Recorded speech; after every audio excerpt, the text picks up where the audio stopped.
माजलगाव तालुक्यातल्या पुरुषोत्तमपुरी इथे एका शेतकऱ्याच्या संतापाचा उद्रेक बघायला मिळाला। वांग्याला बाजारात केवळ 4 ते 5 रुपये प्रति किलो दर मिळत असल्याने या शेतकऱ्याने तब्बल 500 क्रेट वांगी शेताच्या बांधावर फेकून दिली आहे। शेतकरी सिद्धेश्वर गोळेकर यांनी 2 एकर क्षेत्रात घेतलेल्या पिकावर मोठा खर्च केला होता, मात्र उत्पादन खर्चही निघत नसल्यामुळे त्यांनी हा टोकाचा निर्णय घेतलाय। या घटनेनंतर शेतकऱ्यांमध्ये तीव्र नाराजी आहे। भाजीपाला पिकांना हमीभाव द्यावा, दलालांचा हस्तक्षेप कमी करावा अशी मागणी आता पुढे येते।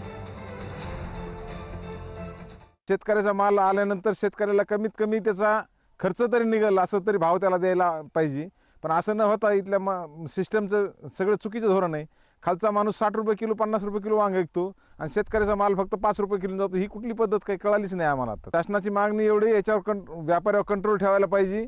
शेतकऱ्याला किमान 25-30 रुपये किलोनी तरी दर मिळायला पाहिजे। तुम्ही 50 इका नाही तर 60 इका, पण शेतकऱ्याला 30 रुपये किलो जर दर भेटला तर शेतकऱ्याचं कसं तरी 2 पैसे त्याच्या पात्रात येतील।